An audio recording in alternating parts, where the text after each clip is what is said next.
Hey there! Ready for a deep dive? Always. Well, this time we're going to tackle a chapter of American history that's, I think, surprisingly consequential, Okay. but often overlooked. Interesting. We're talking about the Mexican-American War. Oh, wow. And you might be amazed by how much it shaped North America, as we know it today. I bet, yeah. We're basing this deep dive on an episode of the American History Hit podcast. Have you heard of that one? I have, yeah. Featuring historian Peter Gardino. Mm-hmm. He also wrote the book The Dead March, A History of the Mexican-American War. Oh. One detail that really caught my attention, though, from the podcast was his description of this monument, right Okay. in the heart of Manhattan, Okay. dedicated to Major General William Jenkins Worth, Okay. a key figure in the war. You'd think a war hero with a monument in such a prominent spot Right. would be a household name, Yeah.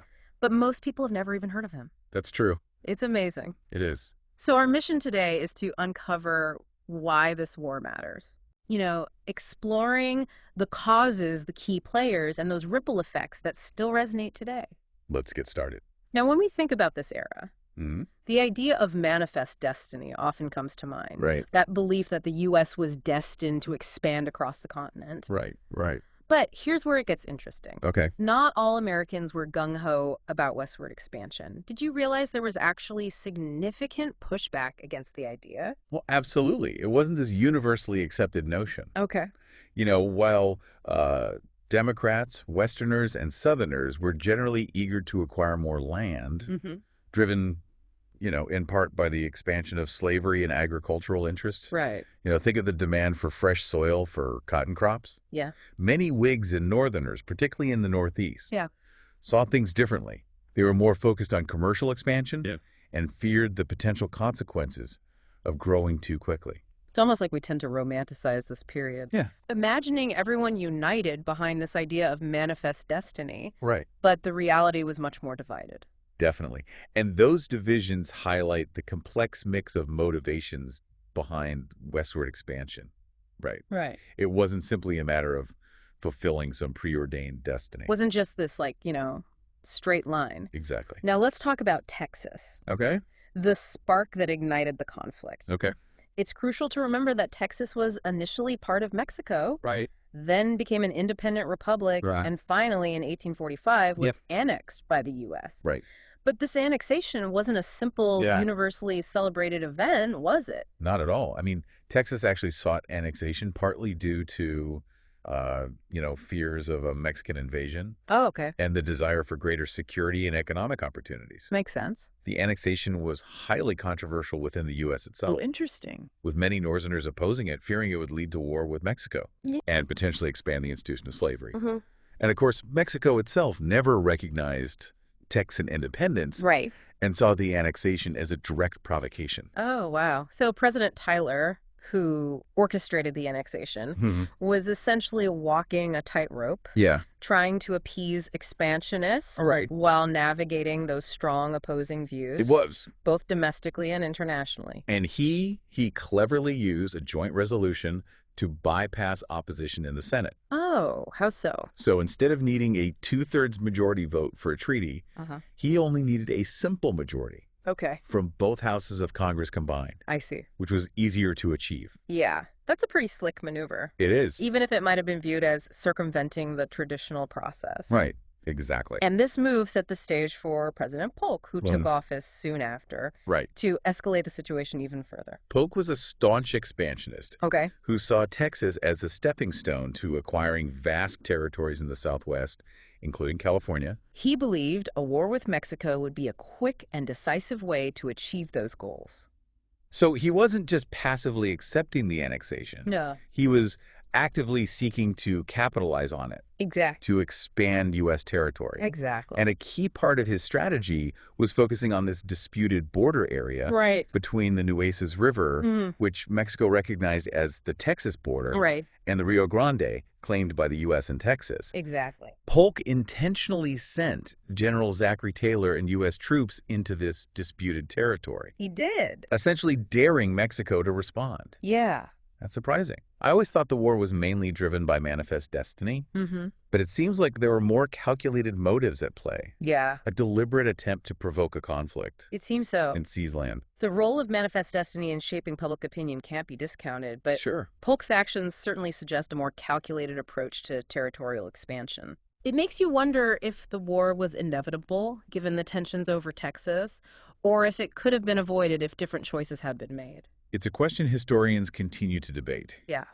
But what's clear is that Polk's actions played a key role in pushing the two nations towards war. And speaking of key players, Yes. we can't forget Antonio Lopez de Santa Anna. Right? He was in exile in Cuba when the war broke out, Yes. but ended up returning to lead Mexican forces. He did. Didn't Polk actually play a part in his return? He did. It's a fascinating twist. Yeah. Santa Anna, through intermediaries, promised to negotiate a peace treaty. Okay. If Polk allowed him back into Mexico, Wow. Polk, underestimating both Santa Anna and Mexico's willingness to fight, fell for it. Really? He saw Santa Anna's return as a chance to end the conflict quickly Oh, okay. through diplomacy. That's incredible. It is. So Polk essentially played right into Santa Anna's hands. He did. Did the U.S. have any idea what they were getting into? It seems they drastically underestimated both Santa Anna and Mexico. Wow. There's this common misconception that Mexico was a pushover, Right. but they were willing to fight for their territory, They weren't going to just give it up. especially under Santa Anna's leadership. And this underestimation led to a much longer and bloodier conflict Yes. than anticipated. Yeah, It wasn't a simple takeover, it was a full-scale war it was. with amphibious landings, sieges, brutal battles, Oh, yeah. and even guerrilla warfare. The war was far more challenging Oh, yeah. and complex than the U.S. initially anticipated. Yeah. They faced a determined opponent, Right. and the fighting dragged on for 2 years. The podcast episode we're drawing from mentioned a staggering statistic. Okay. 25,000 Mexicans were killed or wounded, Wow. along with over 1,500 American troops dying in battle or from wounds. Plus, over 10,000 U.S. troops succumbed to diseases like yellow fever. Wow. Those numbers paint a grim picture of the Yeah. human cost of this conflict. It's easy to get caught up in the grand narratives of war, Right. but those numbers remind us of the very real and devastating impact Yeah. on individuals and families. Right. And it underscores that the Mexican-American War was anything but a swift and easy victory for the United States. Not at all. It also makes you question the motivations behind the war even further. Yeah. If the territories the U.S. gained, particularly the Southwest, Right. were initially considered less valuable due to their arid climate, Mm-hmm. what were they truly fighting for? Right. Was it all about manifest destiny, or were there other, Right. perhaps less noble factors at play? That's a great question to keep in mind as we delve deeper into the war's course and its lasting consequences. Yeah. The perceived value of the territories at the time certainly adds another layer of complexity to understanding the motivations behind the conflict. It really does make you think. It does. Now, shifting gears a bit, Okay. it's fascinating how the Mexican-American War served as a training ground Yeah, for future Civil War leaders. it did. Imagine Robert E. Lee Yeah. and Ulysses S. Grant, Right. who would face off on opposite sides in the Civil War, Mm-hmm. both gaining crucial experience in this earlier conflict. Like a historical foreshadowing. Yeah. Seeing these iconic figures honing their skills Right. in the Mexican-American War, unaware of the monumental clash Right. that awaited them just over a decade later. It's incredible to think about. It is. Can you give us some specific examples of what they learned during this war Yeah, that would later shape their roles in the Civil War? absolutely. Robert E. Lee, Okay. already known for his strategic brilliance, Yeah. excelled in reconnaissance and mapping Okay. during the Mexican-American War. Uh-huh. His ability to scout routes and assess enemy positions Yeah. proved invaluable Yeah. for the U.S. Army. Yeah. On the other hand, Okay. Ulysses S. Grant, Mm-hmm. then a lieutenant, Yeah. learned a crucial lesson about the importance of logistics Right. and supply lines. He witnessed firsthand how even the best laid plans could falter Yeah. if an army wasn't adequately supplied. So Lee was refining his strategic thinking Yeah. while Grant was getting a crash course in the practicalities Uh-huh. of keeping an army functioning in the field. Right. Fascinating how those experiences would play out in the Civil War. Makes you wonder if their shared experience in the Mexican-American War influenced their approaches to leadership and strategy Right. during the Civil War. And speaking of the Civil War, Yeah.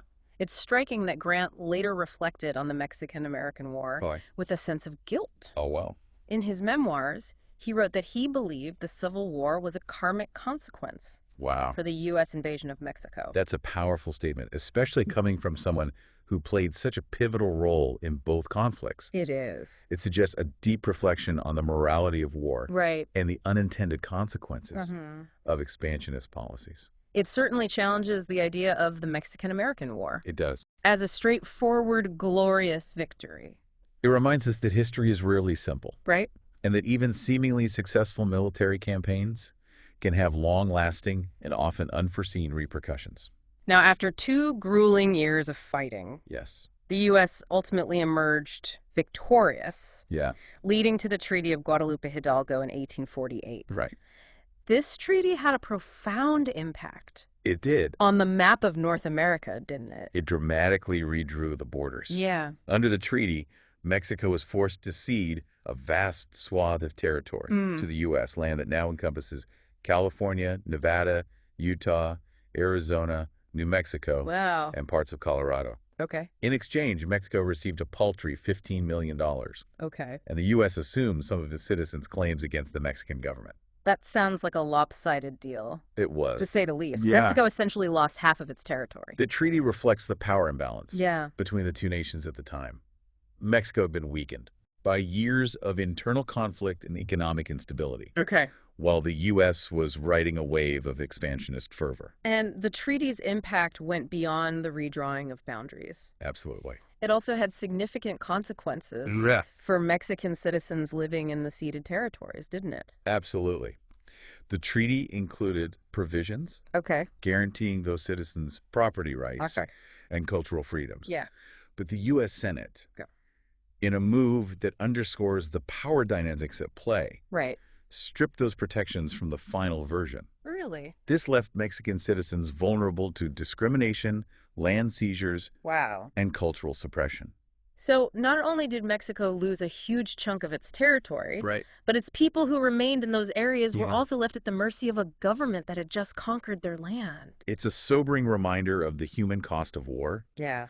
and the often brutal realities of territorial expansion. Right. The treaty's failure to adequately protect Mexican citizens in the ceded territories Yeah. has had a lasting impact on the region's demographics, culture, and politics. And it's not hard to see how this connects to present-day issues, Right. like immigration and border control. Exactly. The unresolved issues surrounding the treatment of Mexicans in the ceded territories continue to shape the relationship between the U.S. and Mexico today. It's a prime example of how historical events Right. can have long-lasting consequences that ripple through generations. Now, going back to the value of the territories, you mentioned earlier that the Southwest, apart from California, Right. wasn't seen as particularly valuable at the time. Right. This raises an interesting question. Okay. If the vast mineral wealth of the region, the gold, silver, copper, Right. wasn't fully known, Yeah. what was driving the U.S.'s relentless push for expansion? It's a question that challenges the traditional narrative of manifest destiny Right. as the sole driving force behind the war. While the belief in a divinely ordained right to expand westward Yeah. was certainly a factor, Right. it's possible that other motives, perhaps even subconscious ones, Yeah. were also at play. So you're saying there might have been a sense, even if not fully articulated, Perhaps. that these lands held more value.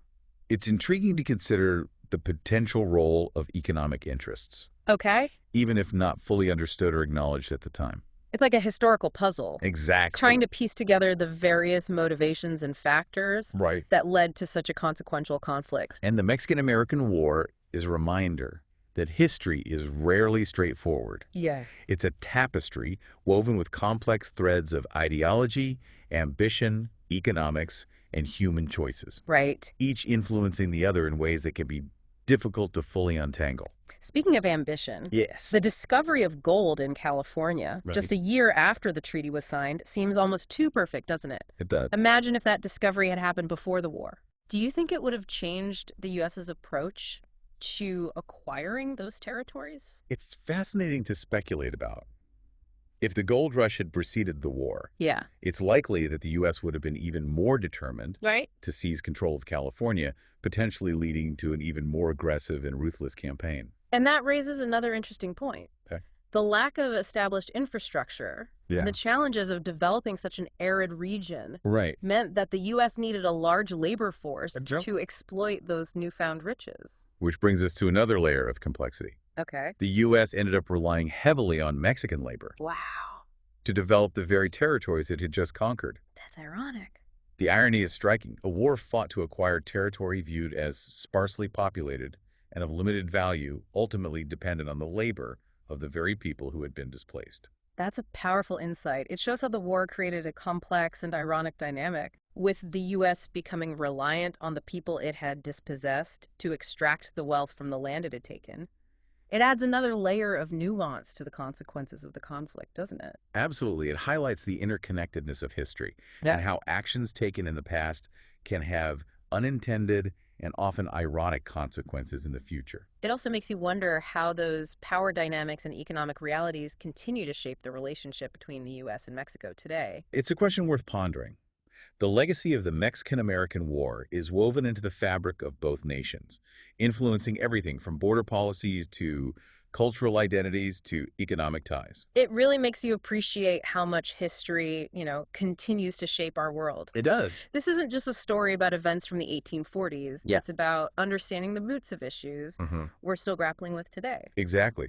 The Mexican-American War may not be at the forefront of our national consciousness, Right. but its legacy is woven into the fabric of our society. Before we wrap up, I want to touch on one more point that Peter Gardino brought up in the podcast episode. Yeah. He suggested that, perhaps subconsciously, there was an awareness of the region's potential wealth Right. that fueled the drive for expansion, Okay. even if the specific details of that wealth weren't yet known. Interesting. It makes you think about the complex interplay between conscious motives Yeah. and those less tangible, Right. almost intuitive forces that can shape historical events. It's a fascinating idea, isn't it? It is. It suggests that history isn't always a neat, Right. linear progression of cause and effect. Yeah. Sometimes it's driven by a mix of ambition, ideology, Right. and a gut feeling that there's something more to be gained. It's almost as if the discovery of gold in California Right. was a validation of those underlying intuitions, Yeah. revealing the true value of the territories that had been acquired. And that discovery, of course, had its own set of consequences, Right. sparking a massive wave of migration westward, Yeah. further transforming